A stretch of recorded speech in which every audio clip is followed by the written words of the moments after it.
Takto vyzerá deň 27-ročného neviem, podnikateľa. Povedzme, že už sa tak trošku môžem nazývať, za chvíľku si ukážeme prečo, ale ešte stále som hlavný tvorca a to ma aj baví najviac. Dobré ráno. Dobrý pondelek. Dáme rannú kávičku s našimi spoločníkmi a ideme sa pozrieť na výrobnú. Tu sa robí smash burger od pána. Tomášky, dobrý deň. Mám mokré ruky, sorry.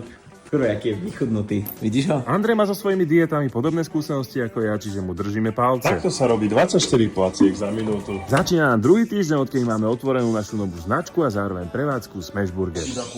Pozri, aké vrásky mu to robí na čele. Milan, vyzerá, že má stresujúce obdobie. Mali sme prvý školský deň, čo znamená, že padali rekordy, pekne ste nás zapiekli, za čo vám aj veľmi pekne ďakujeme. Skočil som rýchlo do Billy, ktorá je hneď dole po schodoch, kúpil som banány, keďže som ešte neranajkoval, a k tomu som si dal proteín z hlavovýkon na Jim Beam Dracari späť.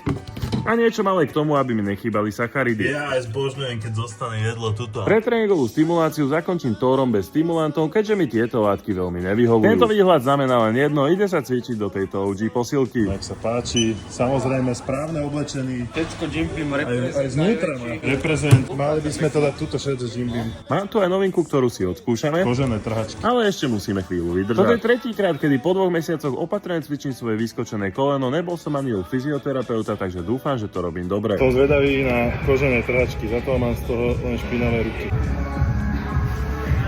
Drží to pekné, pridáme váhu. Po úraze cvičím mŕtve ťahy prvýkrát, nezobral som si ani opasok, takže uvidíme. Trhačky veľmi dobre. Ideme na obed, baby, neskorý teda. Ako som spomínal, na Jim Beam Tour som sa namotivoval znovu skúsiť ten YouTube, tak som sa stretol rovno so Šimónom a hneď zajtra sme natočili rovno jedno video.